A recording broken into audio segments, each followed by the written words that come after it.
జై శ్రీకృష్ణం వందే జగద్గురుం. భగవద్గీతా మకరందము 15వ అధ్యాయము పురుషోత్తమ ప్రాప్తి యోగము 11వ శ్లోకము.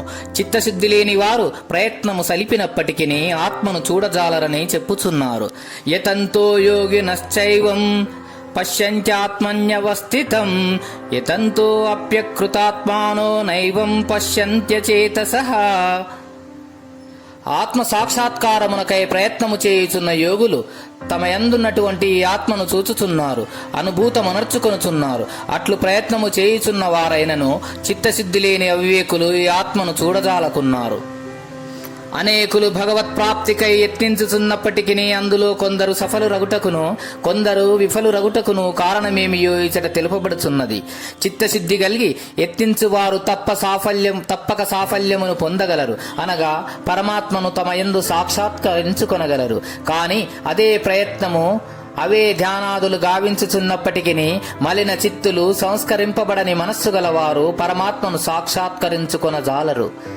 కొందరు శాస్త్ర పాండిత్యము మున్నగునవి మాత్రము కలిగి హృదయ పవిత్రత లేక ఆత్మాన్వేషణమునకై ఉపక్రమింతుదురు. మరికొందరు కేవలం వేషధారులుగా ఉన్నవారై ధ్యానాదులను చేయుచున్నట్లు కనిపించుచుందురు. అట్టివారు ఇంద్రియ నిగ్రహము లేని కారణము చేతను చిత్తశుద్ధి లేనందువలనను ఆత్మను తమ యందు గావించజాలరని ఈ శ్లోకమున ఘంటాపదముగా చెప్పివేయబడినది. క్షేత్రమును బాగుగా దున్ని కలుపు తీసి శుద్ధము చేసి ఎరువు జల్లి ఆ పిదప విత్తనములు వేసినచో చక్కగా పైరు పెరుగును. అట్లు కాక దున్నక కలుపు తీయక వేసినను లేక ఊషర క్షేత్రమున వేసినను ఆ విత్తనము మొలవదు. ఒకవేళ మొలిచినను పెరగదు, ఒకవేళ పెరిగినను ఫలించదు. అట్లే సాధనా చతుష్టయ సంపత్తి మున్నగు వాని ద్వారా చిత్తమును మున్ముందు శుద్ధము నర్చుకునినచో అత్తరి ఆత్మ విచారణ ధ్యానాదులచే అతి సులభముగా ఆత్మ అనుభూతము కాగలదు. అవి లేనివారు ఎంత ప్రయత్నించినను ఆత్మను చూడజాలరు.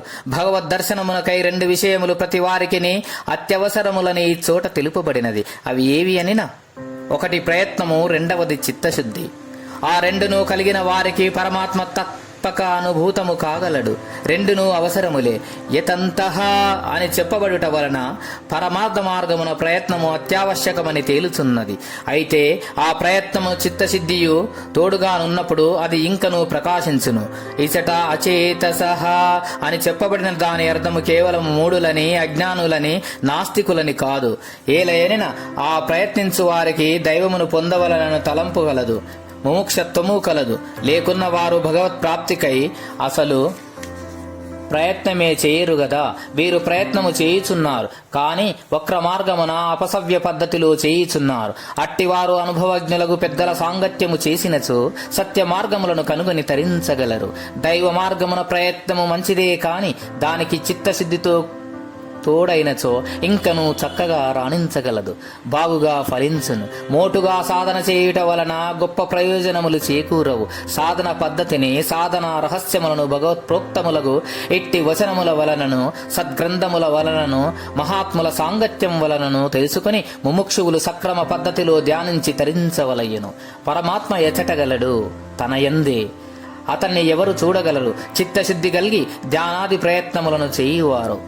ఎవరు చూడలేరు? చిత్తశుద్ధి లేక ప్రయత్నము చేయనివారు. కాబట్టి భగవద్దర్శనమునకేమి అవసరము? చిత్తశుద్ధి, ప్రయత్నము. అట్టి పరమాత్మ యొక్క మహిమను 4 శ్లోకముల ద్వారా తెలియజేయుచున్నారు. భగవద్గీతా మకరందము 15వ అధ్యాయము పురుషోత్తమ ప్రాప్తి యోగము 12వ శ్లోకం. యదాదిత్యగతం తేజో జగద్భాసయతే అఖిలం యచ్చంద్రమసి యచ్చాగ్నో తత్తేజో విద్ధి మామకం. సూర్యుని యందే తేజస్సు, ప్రకాశము, చైతన్యము ప్రపంచమునంతను ప్రకాశింపజేయుచున్నదో అట్లే చంద్రుని యందును అగ్ని యందును ఏ తేజస్సు కలదో అది ఎంతయు నాదిగా ఎరుంగుము. సూర్యాది ప్రకాశక పదార్థముల యందలి తేజస్సు తనదని భగవానుడు తెలుపుట వలన ఆయా వస్తువులను దర్శించినప్పుడు అవి భగవద్విభూతులేయను భావన కలిగి ఉండవలను. ప్రపంచంలో అనేక పదార్థములు ఉన్నప్పటికీ వాని అన్నింటినీ మరి ఒక వస్తువును ప్రకాశింపజేయు సామర్థ్యము లేదు. సూర్య చంద్రాగ్నులకు మాత్రమే కలదు. అవి తాము ప్రకాశించును.